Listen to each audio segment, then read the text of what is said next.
यदि अल्पाहार हो गया है तो तुरंत यथास्थान विराजें। अति शीघ्र हम आज की कार्यशाला का आरंभ करने जा रहे हैं।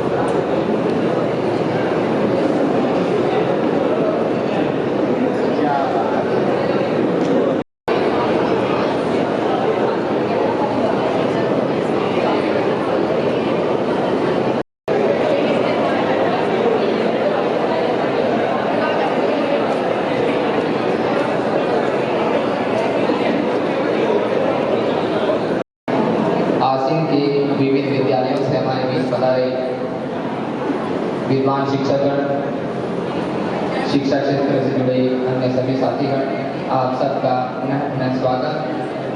आप सबको सूचित करते हुए अत्यंत हर्ष हो रहा है कि आज की इस कार्यशाला में आप ऑफलाइन एवं ऑनलाइन दोनों मोड से जुड़ सकते हैं। इसके लिए संबंधित लिंक आपको व्हाट्सएप के माध्यम से प्रोवाइड करवा दिया गया है, अतः ऑनलाइन भी जुड़ सकते हैं।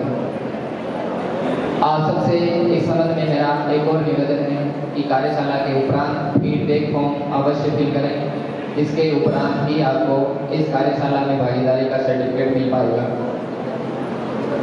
अतः आप सबसे पुनः निवेदन है कि कार्यक्रम को हम अति शीघ्र शुरू करना चाह रहे हैं, तो यथास्थान विराजें। मैं पंकज कुमार कुमावत आप सभी का तहे दिल से हार्दिक स्वागत और अभिनंदन करता हूं।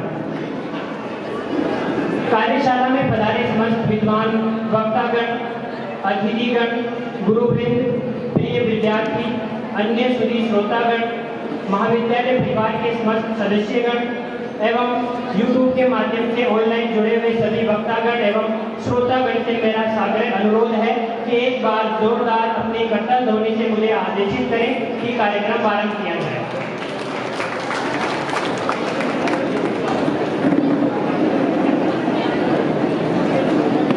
इस शुभ अवसर पर अपने मध्य सम उपस्थित हमारे अभिभावक एवं संरक्षक श्रीमान लोसन लाल जी संचेती और श्रीमती आशा संचेती जी, माननीय अतिथिगण एवं प्राचार्य महोदय जी से निवेदन करता हूं कि आप श्रीमान आए और विद्यादायिनी मां शारदे की प्रतिमा पर माल्यार्पण कर उनके समक्ष दीप प्रज्वलन कर कार्यक्रम का शुभारंभ करें और साथ ही मंत्र उच्चारण के लिए मैं विष्णु प्रसाद शर्मा को आमंत्रित करता हूँ।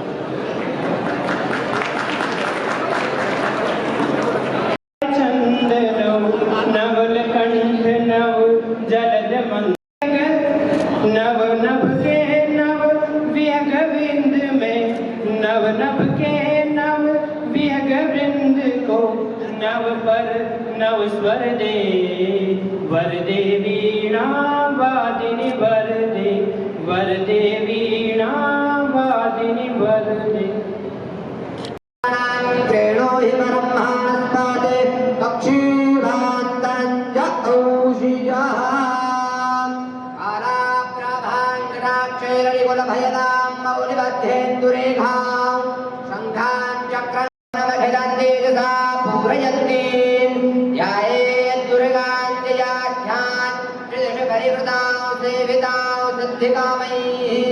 जगदम्बिकाय नमो नमः, सरस्वत्यै नमो नमः।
सड़े 32 दांत उनके और 32 दांत हमारे खिल उठते हैं। अधर माने हो, अधरों से मधुर मधुर मधुर मुस्कान करती है और यही रीति है भारतीय संस्कृति की स्वागत की। स्मृति चिन्ह एवं तिलक लगाकर इनका स्वागत करें।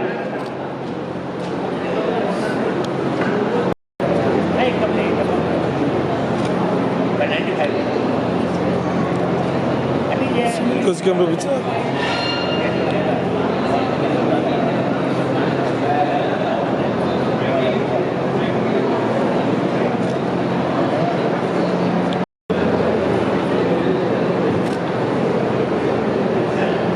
महाविद्यालय परिवार के गौरवान्वित सदस्य रहे, हमारे मार्गदर्शक एवं आज भीलवाड़ा से हमारे सामने की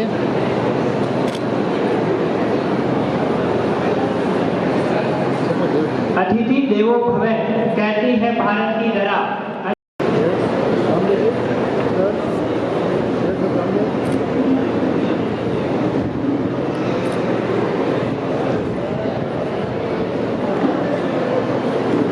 पवित्र भाव से खुशी के दीप जलाते हैं।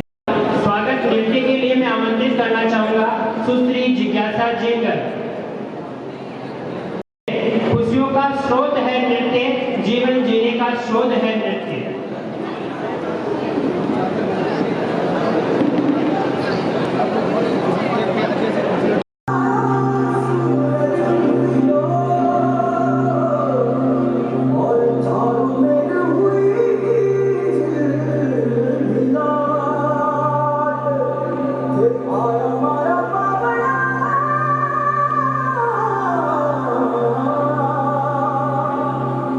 स्वागत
खूबसूरत नृत्य का सृजन होता है।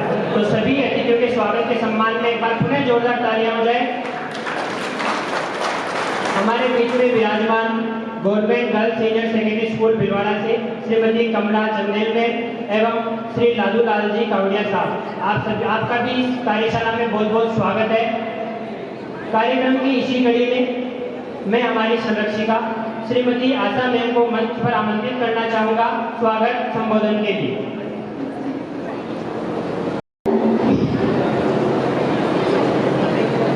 संस्कारों का जागरण होता जहाँ प्रकाश, खुलते रहते हैं वहाँ नए नए आयाम, नए नए आयाम।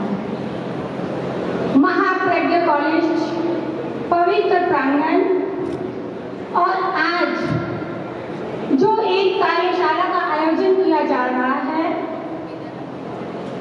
बाहर से पधारे हुए सम्मानित मेहमानों का महाप्रज्ञ कॉलेज परिवार की ओर से मैं हार्दिक स्वागत करती हूँ, अभिनंदन करती हूँ।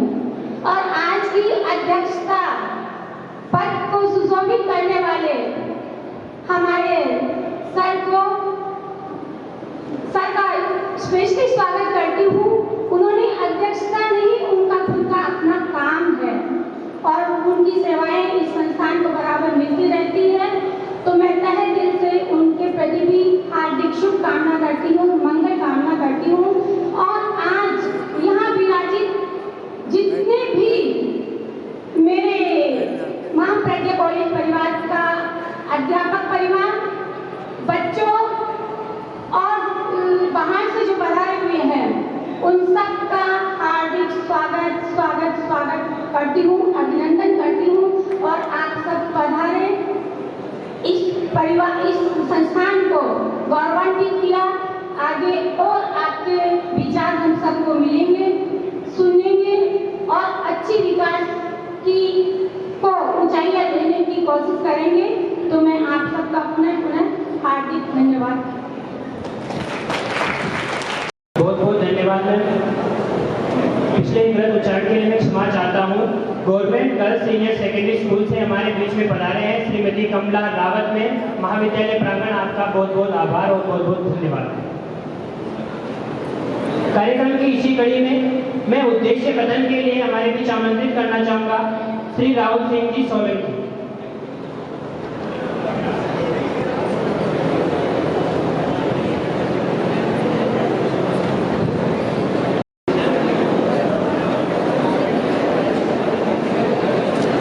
I am Rahul Singh Solanki, Assistant Professor Physics and the convener of today's workshop. And the convener of today's workshop, I am feeling a sense of pride in welcoming you all. In welcoming you all, as you know, the subject of the workshop is teaching skills and new techniques of teaching. I am convinced that the thoughts that going to be presented here will prove very useful in making your teaching effective and interesting. I again welcome you and wish you all the best. Jai Hind.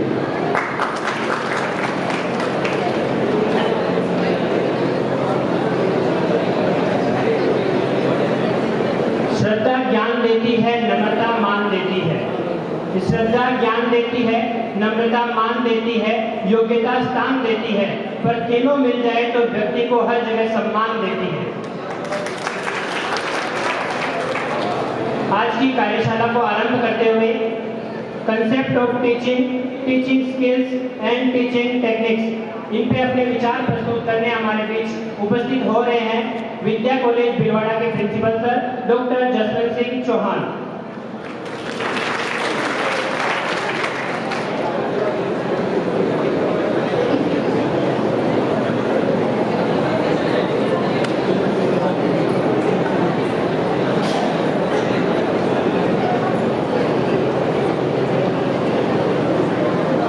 Mahapragya संस्थान के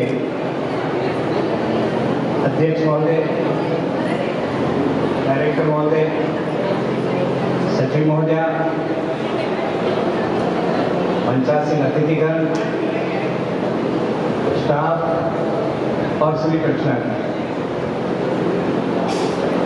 आप आपने इस अवसर पर मुझे याद किया, इसके लिए मैं आभारी हूँ। साथ ही जो विषय रखा गया है बहुत ही अच्छा विषय है, और मैं तो आज ये मान के चलता हूँ कि ये विशेष प्रकार का एक संगम है। संगम इस बात से कि जिस कौशल की हम बात कर रहे हैं, जो अभी ट्रेनिंग कर रहे हैं, इन कौशलों की जानकारी दे रहे हैं, या जानकारी ले रहे हैं कि आखिर ये कौशल है क्या।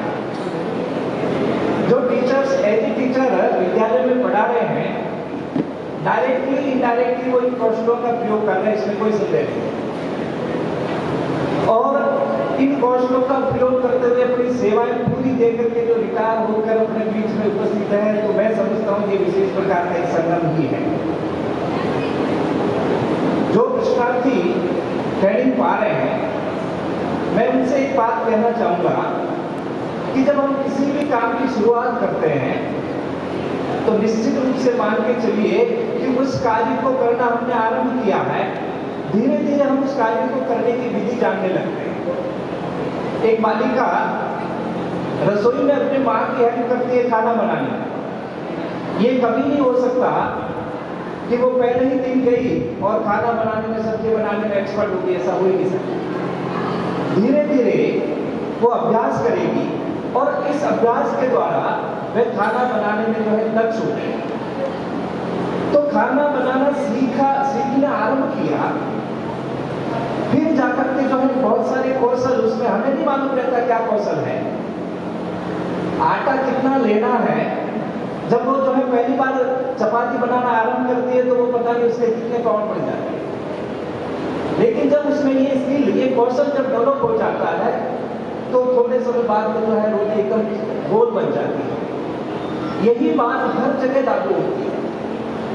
आप टीचर हैं, बच्चों को लिखना सिखाते हैं, सबसे पहले उसको पेन कैसे पकड़ना ये मालूम नहीं है, सीधी रेखा कैसे खींचनी है मालूम नहीं है, खड़ी रेखा कैसे खींचनी मालूम नहीं है, आधा वृत्त कैसे बनाना मालूम नहीं है।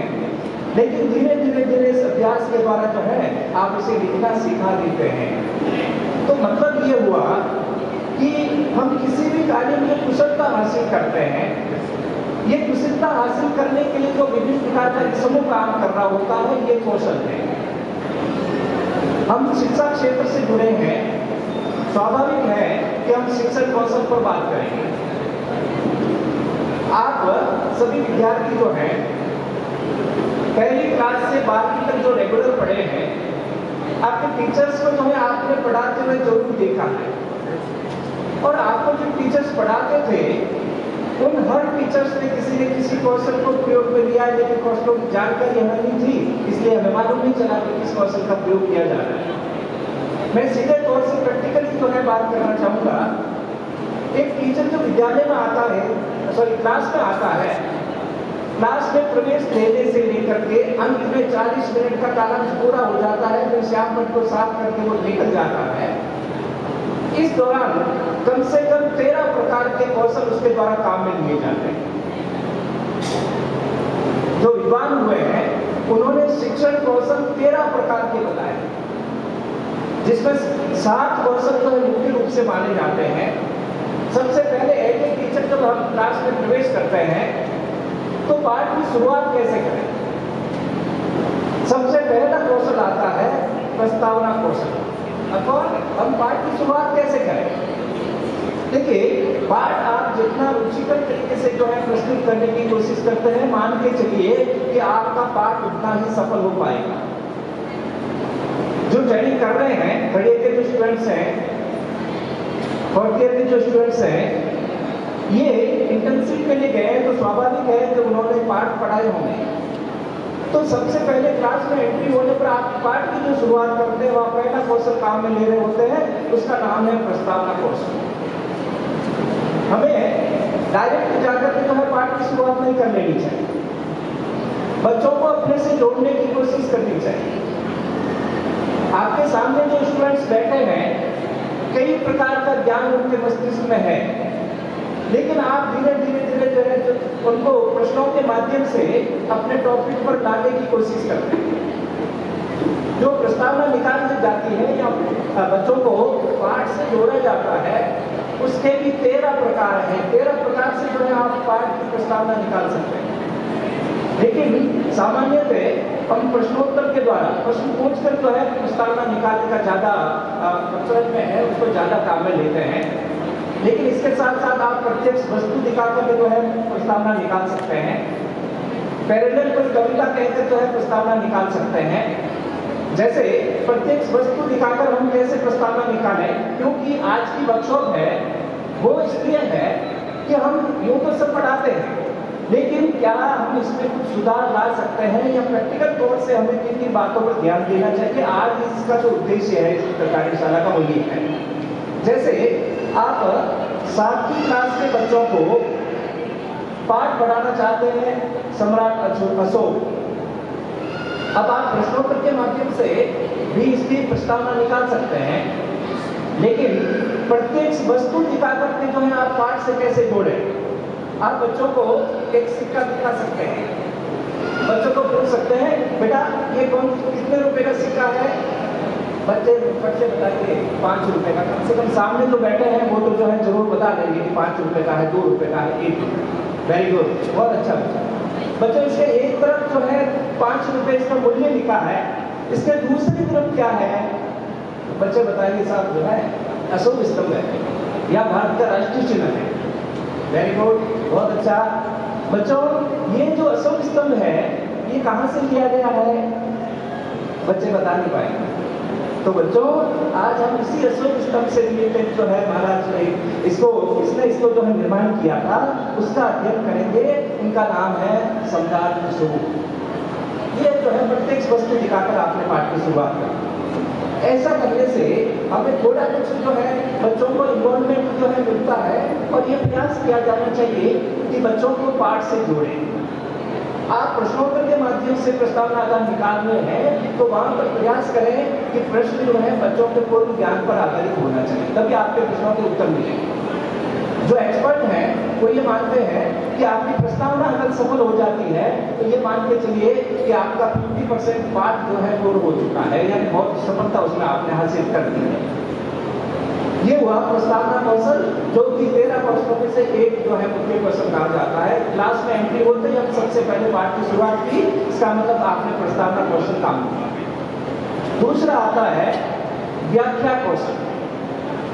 आप पाठ को एक्सप्लेन करते हैं, पाठ को एक्सप्लेन करते समय हमें किन बातों का ध्यान रखना चाहिए, मैं समझता हूँ उस पर भी चर्चा कर लेना ठीक होगा। पाठ में आप जो है टीचर देखते हैं कि वो पाठ आपके लिए तो बहुत इजी है क्योंकि 7वीं का है, और हमें तो पढ़ाते हुए भी सालों हो गए। 7वीं का पाठ जो है कोई ज़्यादा मुश्किल नहीं है, ये मान के चलते हैं।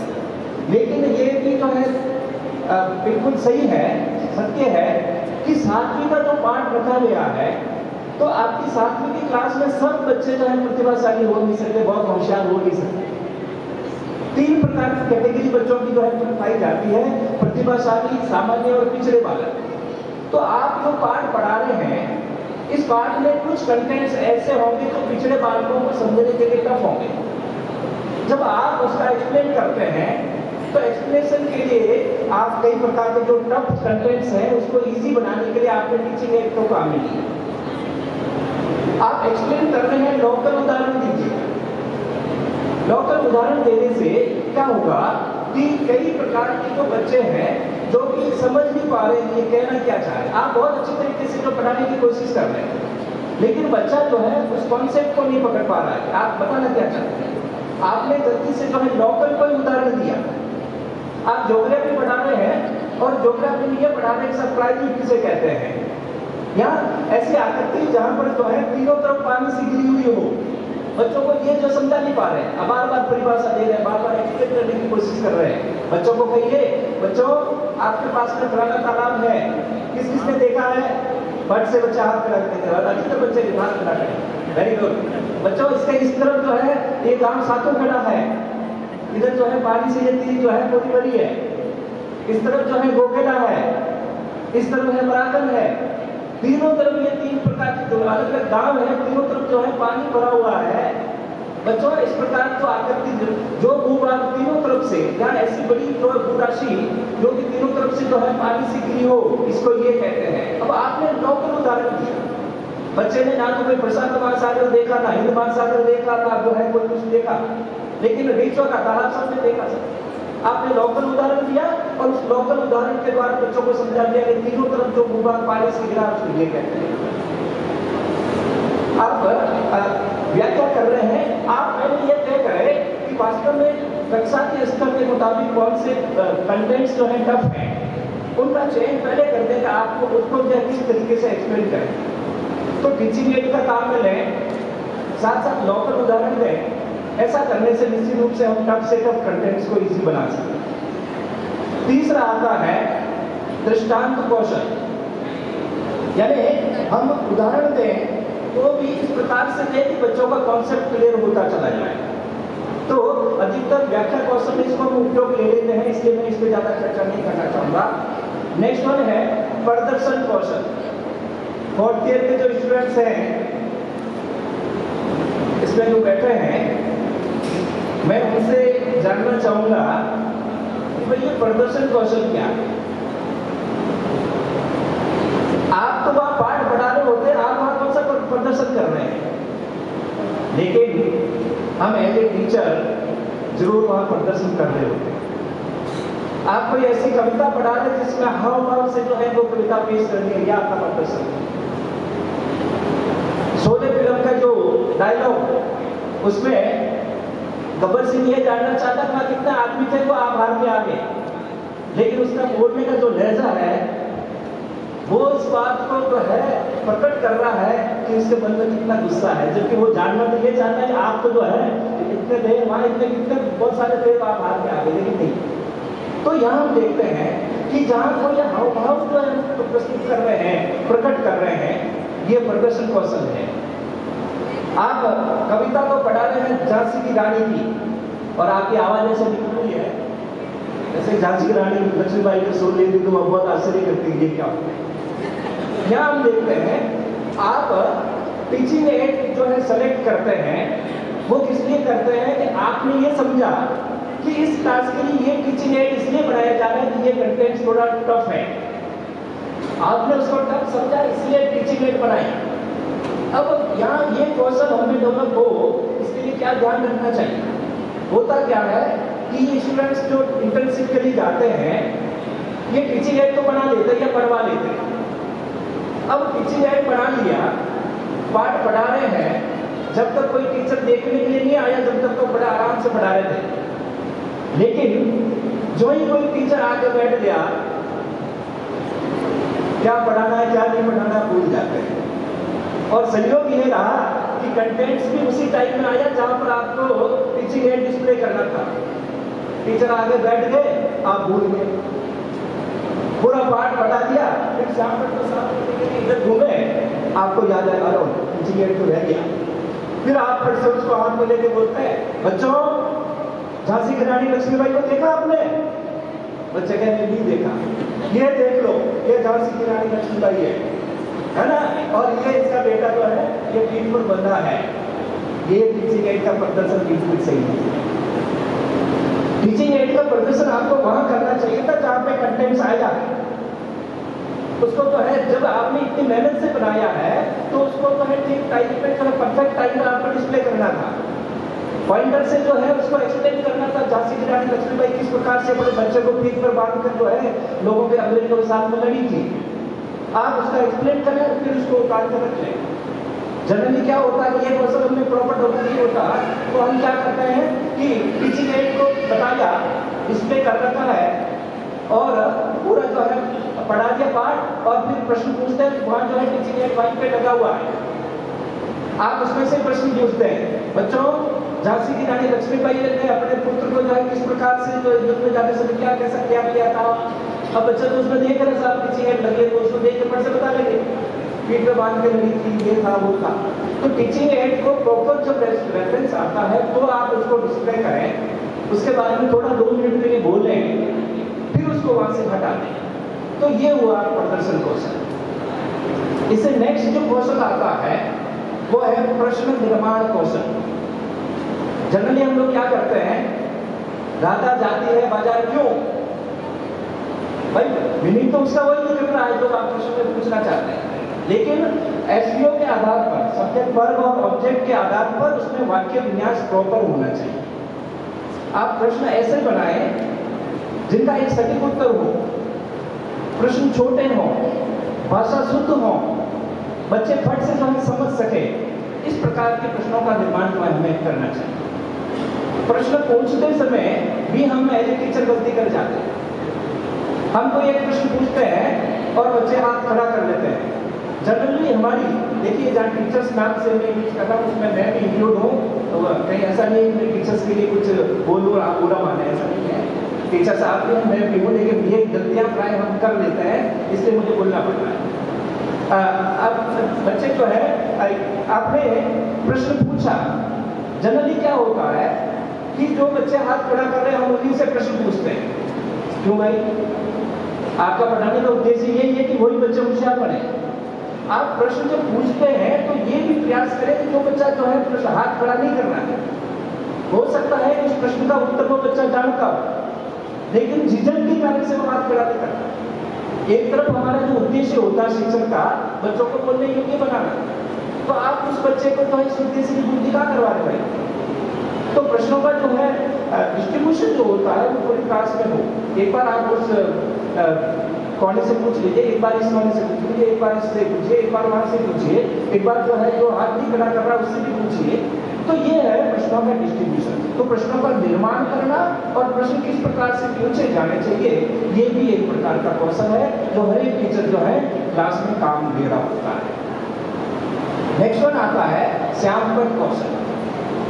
श्यामपट कौशल जनरली हम क्या है कि उस पर बहुत कम लिखते हैं, लेकिन श्यामपट पर मैक्सिमम चीजें लिखी जानी चाहिए, क्योंकि साइकोलॉजी इस बात को प्रमाणित कर चुकी है कि हमारी जो ज्ञानेंद्रियां हैं, ये ज्ञानेंद्रियां जितनी अधिक सक्रिय रहेगी, निश्चित रूप से ज्ञानार्जन स्थायी रूप से उत्पन्न हो पाएगा।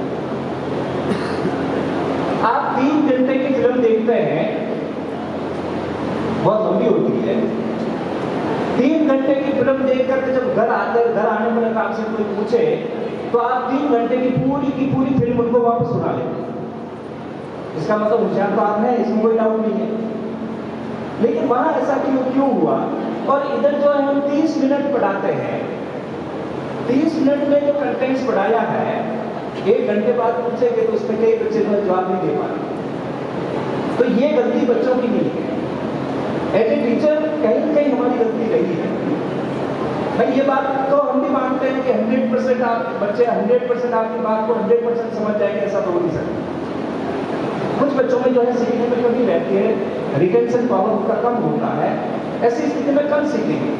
लेकिन आपने जो है ऐसा अवसर ही नहीं दिया कि बच्चे कितना सीख पा रहे हैं, तो जो है वहां आप इसका मूल्यांकन भी करें। श्यामपट पर अधिक से अधिक लिखने से क्या होगा, 2 प्रकार की ज्ञानेंद्रियां सक्रिय रहेगी। कान के द्वारा वो एक्सप्लेनेशन को सुनेंगे और आंख के द्वारा जो श्यामपट पर लिखा है उनके बिंदुओं को देखेंगे। इससे क्या होगा, 2 ज्ञानेंद्रियां सक्रिय होकर उस ज्ञान को अर्जित कर रही है, और ये 2 ज्ञानेंद्रियों के सक्रिय होने से आपके उस पाठ को ज्यादा से ज्यादा सीखेंगे। आपकी क्लास का आकार बड़ा है, बच्चे लास्ट तक बैठे हैं और आप जो है श्यामपट पर लिख रहे हैं, अक्सर आपके बिल्कुल छोटे हैं, तो उसका प्रभाव क्या पड़ेगा? प्रतिकूल प्रभाव पड़ेगा। पीछे वाला बच्चा तो देख ही नहीं पाएगा। तो श्यामपट पर जो है लिखने का भी एक अपना कौशल होता है कि लेटर्स का जो आकार है आप कक्षा के आकार के मुताबिक लिखने का जो तरीका है वो सीधा होना चाहिए। कई बार जो है उल्टा चले तो ऊपर चले जाते हैं, कई बार नीचे चले जाते हैं, ठीक सा हो जाता है। जो इंपॉर्टेंट बिंदु है उसको रेखांकित करें। निश्चित रूप से ये कौशल जो है बहुत जरूरी है। इस कौशल में एक चीज हमें और भी ध्यान रखनी चाहिए कि जो टीचर पढ़ा रहा है अपना कालांश पूरा हो गया और वो वहां से निकल जाते हैं, यानी जो नेक्स्ट टीचर आ रहा है उसको आप अनचाही सजा देकर जा रहे हैं, क्योंकि उसको तो श्यामपट को जो है प्रयोग में लेना इसके साथ करना ही पड़ेगा। तो ये जो है कौशल के अंतर्गत ही आता है कि श्यामपट को जो है मैक्सिमम प्रयोग लेना चाहिए। आकर्षक तरीके से जो है व्यवस्थित तरीके से उसमें जो है लिखना चाहिए। और जब कालांश पूरा हो जाए तो श्याम पट को साफ करके ही निकलना चाहिए। ये जो है मुख्यतः कौशल है, 13 प्रकार के कौशल है, लेकिन इन 5-7 कौशलों को जो है विशेष तौर से हम अधिकतर टीचर्स काम में ले रहे हैं। जो टीचर्स क्लास में एंट्री से लेकर के लास्ट कालांश होने तक जिस प्रकार से जो पढ़ा रहा है, कहीं वो किसी न किसी कौशल को काम में ले रहा है। तो इन कौशलों के द्वारा ही हम अपने शिक्षण को प्रभावी बना सकते हैं, इसमें कोई जो है बुराई नहीं। अब टीचर क्या इस प्रकार से जो है टेक्निक को अपनाएं, कौन से मेथड को अपनाएं। आप दूसरी क्लास में पढ़ा करके निकले हैं, यानी पहले पीरियड में आप गए दूसरी क्लास में, अगला पीरियड है आपका 10वीं क्लास में। स्वाभाविक रूप से जो है आप जब उनको पढ़ाने की विधि काम में लेंगे तो दूसरी क्लास को पढ़ा लेते, आपकी विधि अलग थी। जस्ट अगले पीरियड में आप 10वीं को पढ़ाने लग गए, आपकी विधि अलग है। ये इस बात का प्रमाण है कि शिक्षण विधियां जो है हर एक आयु स्तर के मुताबिक तय की जाती है।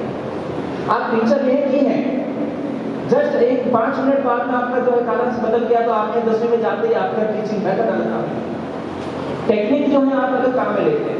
तो जितना शिक्षण के प्रति हम निष्ठावान होंगे, डेफिनेट हमारा शिक्षण उतना प्रभावी होगा। कई बार जो है ये देखने में आता है, एक टीचर दूसरे टीचर से कंप्लेंट करते हैं कि 8वीं के बच्चे तो सुनते ही नहीं है। भाई 8वीं के बच्चे को स्पेशल जो है ऐसा तो है नहीं दूसरे ग्रह से आए हैं।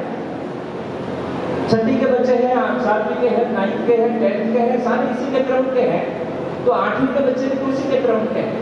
इसका मतलब ये है कि आपके पास शिक्षण में कहीं न कहीं जो है कुछ दोष है। उस दोष को जो है अगर हम दूर करें तो निश्चित रूप से इस हमारा जो पढ़ाने का तरीका है उसको हम बेस्ट बना सकते हैं। आप लोगों ने शायद कभी विचार किया हो कि हम टीचर के लिए कहते हैं आइडियल टीचर। इस आइडियल टीचर की अगर एक लेटर्स की व्याख्या की जाए तो टीचर की सारी क्वालिटी जो है उसमें समाहित है। और ये जो क्वालिटी है इसको बेस बनाकर कक्षा में शिक्षण करेंगे तो निश्चित रूप से हमें इसकी प्राप्ति होगी, हमारा शिक्षण जो है रुचिकर होगा। आइडियल टीचर की अगर हम व्याख्या करें कि भाई जो है ऐसी क्या क्या योग्यता उसमें होनी चाहिए कि उसका शिक्षण रुचिकर हो, तो हम देख रहे हैं कि आइडियल मीन्स आई यानी इंटेलिजेंट या होशियार। टीचर को जो है अपने आप को होशियार रखना चाहिए। इसी प्रकार से डी का मतलब है डेडिकेट, आप जो है कर्तव्य के प्रति निष्ठावान रहें। इसी प्रकार से एंथोलॉजिस्टिक यानी उमंग। हमें जो है कई बार जो है हम देखते हैं जो टीचर्स, मैं भी उसमें शामिल हूँ, जो टीचर्स अप एंड डाउन करते हैं, गांव से जो है स्कूल आते हैं, स्कूल से वापस गांव जाते हैं, वो बड़े परेशानी में रहते हैं। अब आए हैं घर से, रास्ते में तो जो है गाड़ी लेट होगी, साहब लेट होगी है तो अब क्लास में तो जाना ही है। अब वहाँ हम जाते हैं तो बिना प्रिपरेशन के पढ़ा लें, क्योंकि ये मान के चलते हैं कि हम जो पढ़ा रहे हैं बिल्कुल सही है, बच्चे तो कुछ बोलते नहीं है। तो ऐसी स्थिति में जो है कई बार हम लोग तो बच्चों का कभी एग्जाम देते हैं, कभी एग्जामिनर है हम लोग, लेकिन बच्चे जो हैं हमारे लिए रोज के एग्जामिनर है, डेली के एग्जामिनर है। जिस दिन आप जो है पाठ की तैयारी करके नहीं गए, उस दिन आपके निकलने के बाद बच्चे आपस में बात करेंगे, आज तो गुरु जी ने काम बात करती है। और अगर आप प्रॉपर तरीके से तैयारी के साथ जाते हैं तो बच्चे ये फील करेंगे और आज वो सदा आए नहीं, इसका मतलब हमारा आना क्लियर हो गया। इस प्रकार की क्वालिटी अगर है तो मान के चलिए कि जो है, और वो क्वालिटी है ऐसी बात नहीं है। तो आइडियल टीचर में जो है ई हो गया एंथोलॉजिस्टिक, एमिकेबल आत्मीय। कई बार क्या है कि हम ये मानते हैं भाई हमारे क्या एक ग्रुप निकलता है, एक मैच आता है, दूसरा मैच आता है, ये सब चलता रहता क्रम है। लेकिन माता पिता के बाद में अगर किसी को स्टार्ट किया जाता है तो वो है टीचर्स। बच्चों के प्रति आत्मीयता का भाव आपको होना चाहिए। बच्चे अगर किस प्रकार की समस्या में है तो आपको ये लगना चाहिए कि उनकी समस्या मेरी समस्या है। ये गुण भी हमें जो है टीचर होना चाहिए। आई तो सॉरी एल, आइडियल का एल, जिसमें लर्न पर्सन होना चाहिए, अथवा टीचर जो है हमेशा एक लर्नर के रूप में है। एक जलता हुआ दिया ही दूसरे दिए को जला सकता है। तो जब हम नई चीजें सीखेंगे ही नहीं, नवाचार से अपने आप को अपडेट नहीं करेंगे, तो क्या होगा? टीचर कभी भी जो है अधिगम करता जो है, भाई हमने तो सारा सब कुछ सीख लिया, ऐसा हो ही नहीं सकता। तो यहाँ हम देखते हैं कि टीचर जो है एक अधिगम करता होना चाहिए। तो आइडियल में ये सारे गुण जो है टीचर के अंदर जो है देखे जाते हैं। टी का मतलब है टैलेंटेड, मल्टीटास्क पर्सन होना चाहिए। ये बात क्या है, हम अपना सिलेबस पूरा कराने का जो है उद्देश्य रखते हैं और सब हो गया, ऐसा नहीं है। छात्रवृत्ति के फॉर्म भरे जा रहे हैं, आपको अगर ध्यान है तो बच्चों को बताइए कि वो आपके ही स्टूडेंट्स हैं, छात्रवृत्ति उनको मिलती है, तो कितना फायदा। इसी प्रकार से कोई इस प्रकार का आयोजन किया जा रहा है जहाँ पर बच्चों को जाने से बेनिफिट है, तो वो भी जो हम बता सकते हैं। तो टीचर जो है मल्टीटास्क होना चाहिए, टैलेंटेड होना चाहिए। इसी प्रकार ई का मतलब इमोशनल। टीचर जैसा करता है वैसा ही बच्चे भी करते हैं। तो संवेगात्मक रूप से हमें जो है दया, सहयोग, सहानुभूति, प्रेम, ये जो संवेग हैं, ये संवेग एज ए टीचर हमें होने चाहिए और इनका अधिक से अधिक उपयोग जो है हमें करना चाहिए। इसी प्रकार से अट्रैक्टिव, यानी आपका व्यक्तित्व आकर्षित करने वाला होना चाहिए। बच्चों को ये लगे कि जो है टीचर्स आए हैं तो आपको देखते ही ये हो कि हमारा ये लेसन जो है बहुत अच्छा होने वाला है। तो अट्रैक्टिव। सी क्रिएटिव, कुछ नया आप करें। इसी प्रकार से helping nature, extra ordinary, respectful और रेस्पॉन्सिबल और सपोर्टिव और स्ट्रिक्ट। तो ये आइडियल टीचर्स, इसकी अगर हम व्याख्या करें एक लेटर्स को, तो इसमें टीचर्स के सारे गुण समाहित हैं। और अगर इन गुणों को प्रैक्टिकल तौर से हम क्लास में प्रयोग में ला रहे हैं, ये मान के चलिए आपका जो शिक्षण बहुत रुचिकर होगा, इसमें कोई संदेह नहीं है। टीचर आप बच्चों में बहुत कुछ जो है उनको आगे बढ़ाने में अपना योगदान दे सकते हैं। शर्त इतनी सी है कि आप तय दिन से जो है बच्चों को अपना मान करके, अपने विद्यार्थी मान करके, अपनी ड्यूटी मान के निष्ठा के साथ में जो अगर उस कार्य को करते हैं, निश्चित रूप से जो है बालक का ज़्यादा से ज़्यादा ज्ञान कर सकते हैं। तो ये जो है कौशल की बात हुई कि किस प्रकार से हम कौशलों के माध्यम से जो है रुचिकर शिक्षण को रुचिकर बना सकते हैं। मैं समझता हूँ कुछ बातें जो है जरूर आपसे भी रिलेटेड है और आपने भी जो है विद्यालय में इन चीज़ों का प्रैक्टिकल तौर से अनुभव किया है। तो बच्चों को किस प्रकार से इन कौशलों का प्रयोग करते हुए हम रुचिकर बना सकते हैं, मैं समझता हूँ आज की ये कार्यशाला कुछ हद तक जो है निश्चित रूप से बहुत ही सफल रहेगी और उपयोगी होगी, प्रभावी होगी, हमारे लिए लाभदायक होगी। आपने मुझे यहाँ मौका दिया, इसके लिए उन्हें एक बार धन्यवाद देता हूँ। जय हिंद।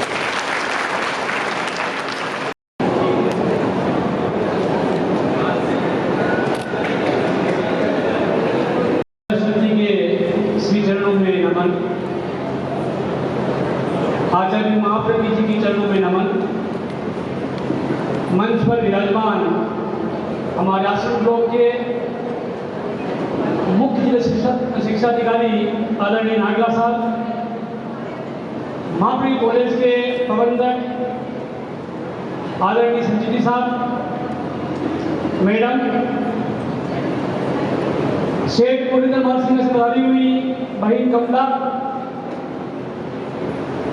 विभिन्न शिक्षण संस्थान से पधारे हुए सभी शिक्षाविद, महाप्रज्ञ कॉलेज के विद्वान स्टाफ साथी और प्रशिक्षण प्राप्त कर रहे छात्र अध्यापक, मुझे विषय दिया गया है ज्ञान प्रदान करने में शिक्षण तकनीकों का उपयोग एवं महत्व।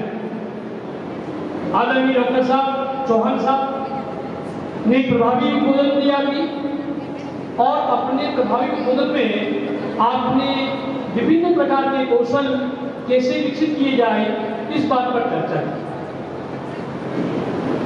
इन कौशल का डेवलपमेंट कैसे किया जाए, इसमें कौन सी तकनीक होनी चाहिए। शिक्षण तकनीक, टीचिंग टेक्निक्स। टीचिंग टेक्निक्स वो टूल है जो छात्र और अध्यापक को जोड़ती है और अपनी शिक्षण कला को सहज और मनोरंजनकारी बनाती है। जब तक अपनी शिक्षण कला आरामदायक नहीं होगी, बच्चे की मानसिक स्तर के अनुकूल नहीं होगी, तब तक बच्चा अपने से जुड़ नहीं पाएगा। पहला दायित्व एक शिक्षक का होता है अपने शिक्षार्थी को उस व्यवस्था से जोड़े। एक पशु को, चाहे घोड़ा है, हम उसको खींच करके पानी का तालाब या नदी के पास ले जा सकते हैं, लेकिन पानी पीने के लिए हम उसको बाध्य नहीं कर सकते। इसी प्रकार से बालक अपने क्लास तक पहुंचता है, लेकिन वो अपने शिक्षण कार्य के प्रति वो रुचि ले रहा कि नहीं ले रहा है, अधिगम प्राप्त कर रहा कि नहीं कर रहा है, ये डिपेंड करता है शिक्षक के ऊपर। और शिक्षक को विभिन्न तकनीक का प्रयोग करते हुए उस शिक्षार्थी को अपने से जोड़ना चाहिए। जब बालक जुड़ जाएगा तो स्वतः ही अपना अधिगम कार्यक्रम प्रभावी होगा। इस समय मुझे अब्राहम लिंकन साहब के शब्द याद आते हैं। जब लिंकन साहब ने कहा था, मुझे एक पेड़ काटने के लिए आप 6 घंटे दीजिए, मैं उन 6 घंटों में से पहले 4 घंटे अपनी कुल्हाड़ी की धार को तेज करने में लगाऊंगा और फिर 2 घंटे पेड़ काटूंगा। इसी प्रकार से शिक्षक को भी अपना शिक्षण कार्य करते समय सबसे पहले बालक को मानसिक रूप से उस कार्य को करने के लिए तैयार करना चाहिए। हम कई बार देखते हैं छोटे बच्चे रोते हुए आते हैं, माता पिता अंगुली पकड़े हुए हैं, खींचने में ला रहे हैं, जबरदस्ती इग्नोर कर रहे हैं। मेरे विद्यालय में बहनें बैठी हुई है, हमारी कमलेश मैडम है, ये क्लासेस देखती छोटी छोटी क्लासों को, बच्चे पेरेंट्स लाते हैं, इनको जबरदस्ती थोपते हैं। मैं भी कहता हूँ मैडम संभालो उसको, बच्चा मिल कर रहा है। ये व्यवस्था नहीं होनी चाहिए। सबसे पहले दायित्व शिक्षक का होता है कि किस प्रकार से उस बालक को हम मेंटली तैयार करें, इसके लिए में किस टेक्निक का उपयोग करना है, हमारे में कितना ज्ञान है, हम कितने ज्ञानी हैं, शिक्षक को कितना ज्ञान है, ये एक अलग तरीका है। आप अपने उस ज्ञान को अपने उस शिक्षार्थी को कितना दे पा रहे हैं, किस प्रकार दे पा रहे हैं, देने का तरीका क्या है। देने का तरीका वही उपयुक्त होता है जिससे बालक सीख जाए। हर शिक्षक की टीचिंग टेक्निक जो होती है वो डिफरेंट होती है।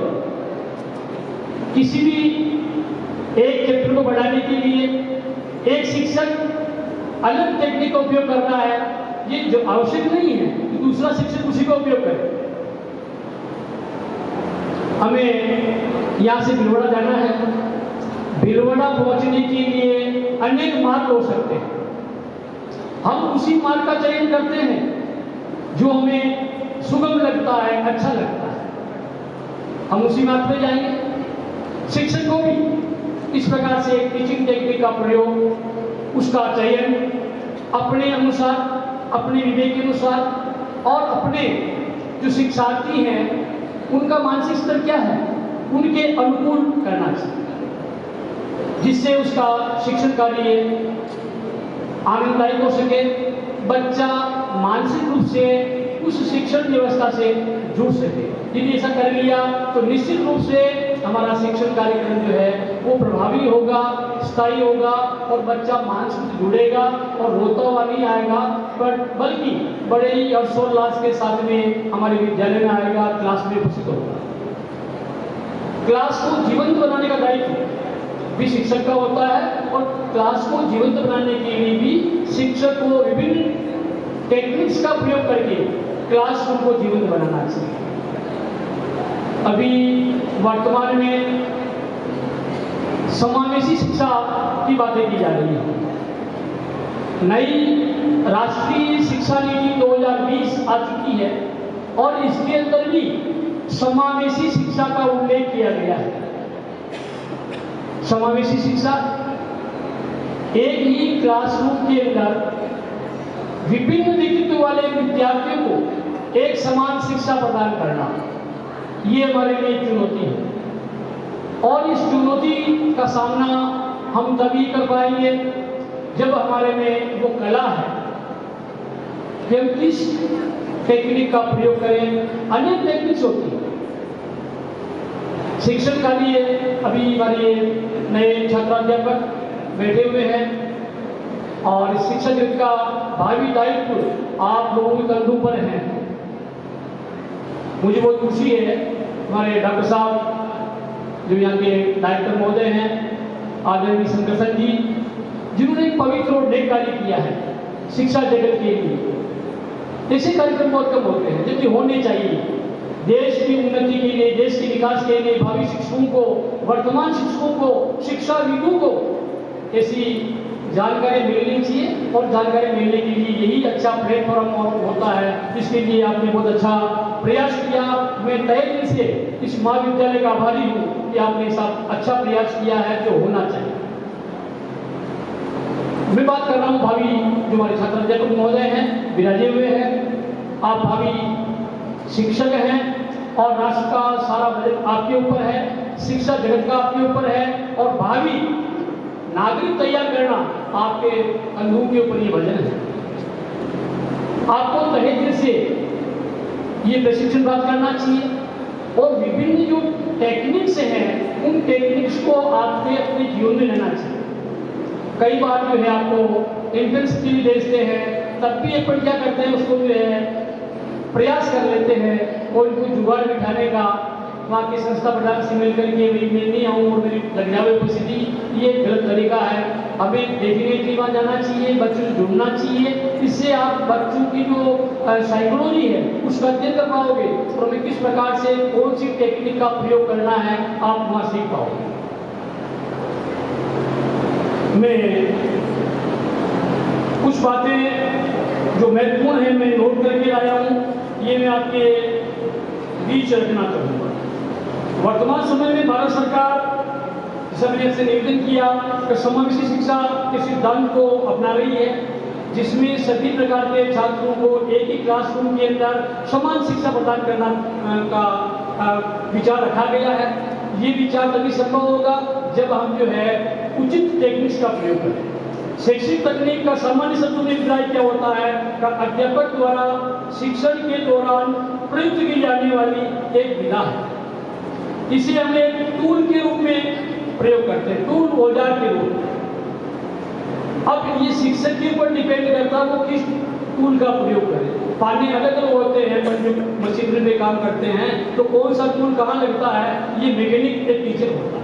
टीचर मैकेनिक है, किस टूल का उपयोग कहाँ करना है ये हमारे पे डिपेंड करता है। और जिस शिक्षक को ये समझ में आ गया कि कहाँ पर कौन सा टूल उपयोग करना है, वो शिक्षक बिल्कुल सफल होता है, बिल्कुल सफल होता है। जैसा आदरणीय चौहान साहब फरमा रहे थे, उस शिक्षक का इंतजार करते हैं विद्यार्थी, उसी शिक्षक का करते हैं। चाहे हम कितनी बातें कर लेंगे, चाहे हम कितनी ज्ञानी हो, हमारे में कितना ही नॉलेज हो, लेकिन जब तक हमारी नॉलेज का और हमारे व्यक्तित्व का प्रभाव हमारे छात्र के ऊपर नहीं है, तब तक वो प्रभावित नहीं है, तो वो विद्यार्थी हमारा इंतजार नहीं करेगा और हमारा ज्ञान हमारे तक सीमित रहेगा। हमें टूल का उपयोग करते हुए अपने ज्ञान को वहाँ तक प्रेषित करना चाहिए। ये टूल वो होता है जो कार्य को सरल, बेहतर और रोचक बनाता है। शिक्षण प्रक्रिया के दौरान एक शिक्षक का मूल उद्देश्य होता है छात्रों में अपेक्षित व्यवहार का परिवर्तन लाना। इसके लिए विभिन्न टीचिंग टेक्निक्स का उपयोग करता है। टीचिंग टेक्निक्स कौन सी हो सकती हैं, अभी आपको अधिकांश टेक्निक्स के बारे में आदरणीय चौहान साहब ने बताया था, कुछ जानकारी मैं देना चाहूँगा। जैसे समूह शिक्षण होता है, ग्रुप टीचिंग, इसका उपयोग हम कर सकते हैं। ब्रेन स्टॉर्मिंग, इसका उपयोग कर सकते हैं। इंक्वायरी बेस्ड टीचिंग, इसका उपयोग कर सकते हैं। प्रोजेक्ट कार्य लेकर भी कर सकते हैं और स्टूडेंट्स को अपने साथ इन्वॉल्व करके भी हम सिखा सकते हैं। बच्चों के साथ में हमारा व्यवहार भी थोड़ा हालांकि एक मिनट होना चाहिए, लेकिन जैसे ब्रेन यदि हम उसके साथ में ट्रीट करते हैं तो बच्चा सहजता का अनुभव करेगा और सरलता से सीख पाएगा। खेल खेल के माध्यम से भी हम बच्चों को सिखा सकते हैं।